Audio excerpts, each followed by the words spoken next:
Okay, this is the next update. So there's going to be some rambling, so get ready to hear me ramble, I guess. Um, I've got supplies to finish 2 more of these. So I've got that one there, and then I'm cutting 2x4s.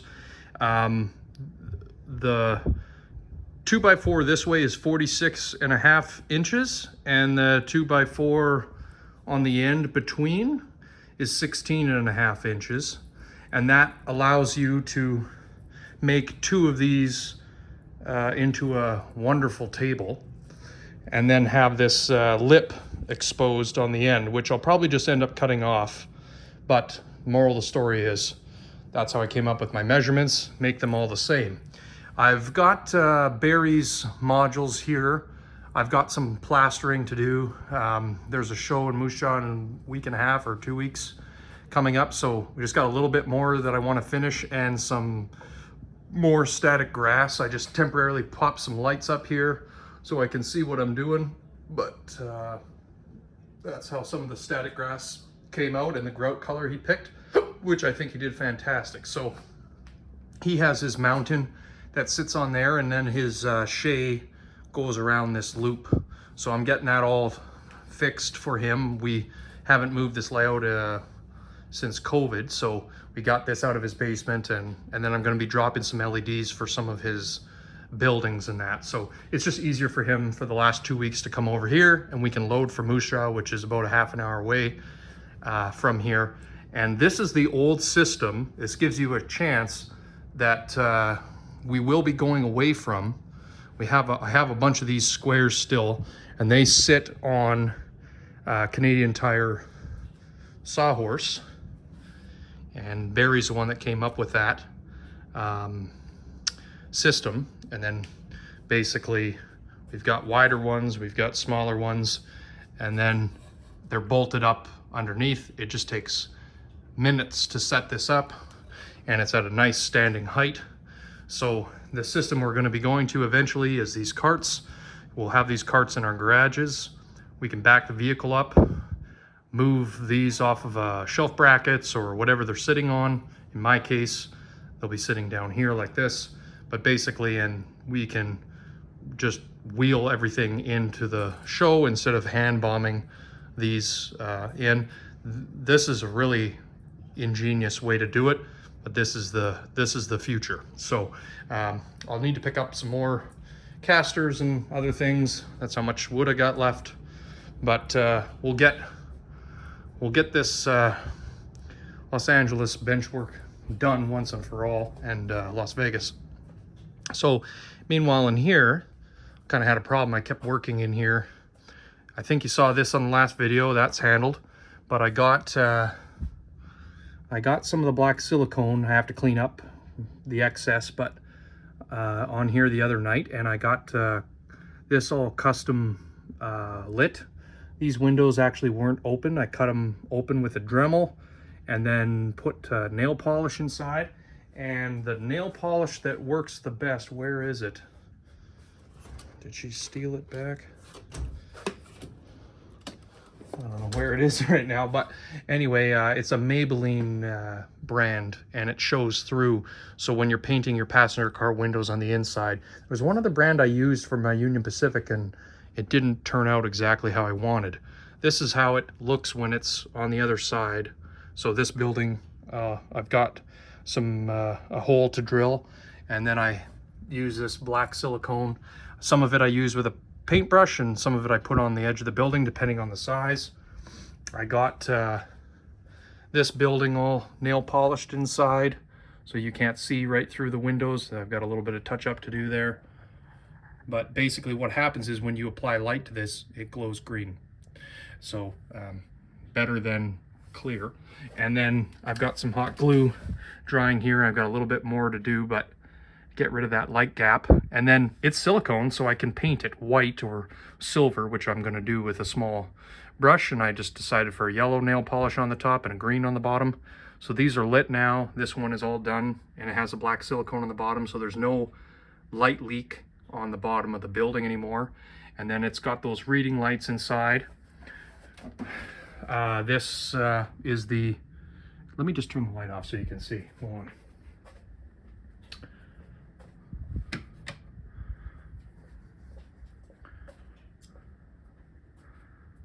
There. Turned out really nice. So this one actually had a paper curtain that came with a kit, and then I put the green nail polish and got that all the way I wanted. Got my lights in here, and you can see how these turned out. I'm really happy with that. Obviously I have to fix that. The silicone wasn't enough. I have to do some more hot glue, so I'm just drying this side. And then I've got my alien saucer, my countdown. This missile here is going to be one of the next things that gets lit up.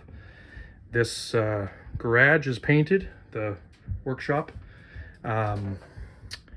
The repair building for the airport, the tower for the airport, and then I've got the runway lights. I just turn them off because they blink when they start.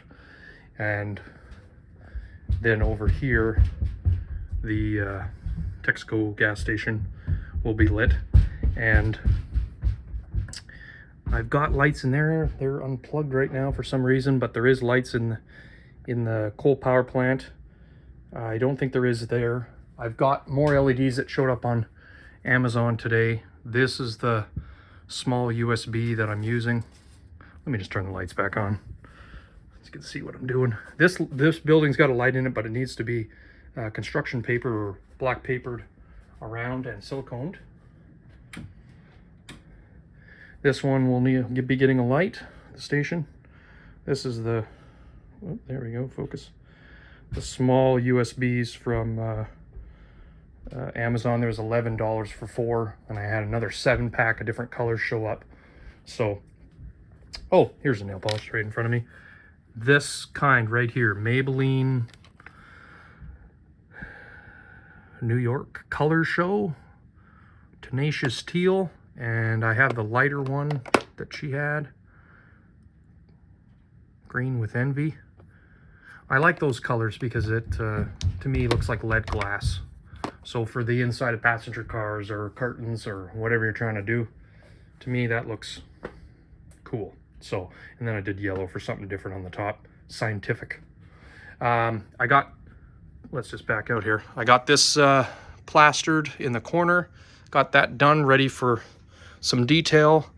Over here, I got this whole section plastered, and I picked up some of the gator board that I can hot glue on the back of the mountains. I actually relayed this section, and I cut 2 custom pieces. So this is the one, I soldered it, it works awesome. When I was running the Hiawatha, it would derail on the expansion joint. When you open the Kato expansion piece too much, it basically wants to derail. And then I cut this custom section in here where the reversing parking staging loop will be. And I've got this hot glued and all plastered in this section. So basically it's ready for paint now.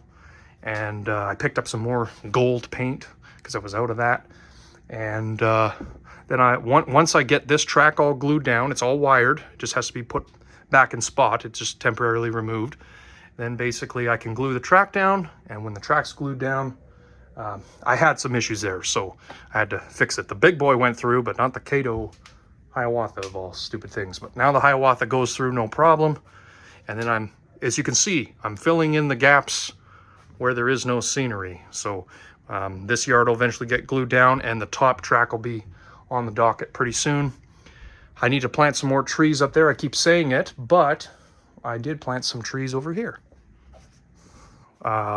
These are the Bush brand ones, I think is what they are. So I think that looks really nice. Let's get the paint out of the shot. But for Livingston, and I've got that plaster cloth to paint up and put some more carving plaster on, but this is coming together. I'm going to attempt using a pattern. There's some really small dowels at the dollar store, and they're only $1.50 for however many are in there. So I can build some wood trestles. That's something that I want to try. And this is a perfect colors that I use for $2. And I mean, like I say, guys, go to the dollar store. This is the way to go. I got 2 more colors of mushrooms, giant mushrooms, orange and yellow. The kids really like the Mario style mushrooms. I need to find a little Mario guy to sit on those. So I'm gonna glue those in there. Every time I see cool stuff, I put it in. So once I can finally plaster in there, I cut this Kato bridge. I'm gonna use that base, and then I wanna build a wood trestle on that top track. These will stay the same. I'll probably label them for Northern Pacific. And then I always have said I wanted to build a trestle here and a trestle here, which I'm going to do at some point. So I did carve that down. I got a lot of plaster and a lot of sculpt-a-mold work to do, but I had to get this out of my head, figure it out. And obviously with the train show coming up, that's kind of the priority. So I'm just sitting here building bench work, and I figured I better update you guys. And once I have these carts up, and I can put all my tables up, I can bolt the tables on, and we'll be running in Las Vegas. Okay, we will talk to you soon. Have a good one. Lots of more updates to come. Stay tuned.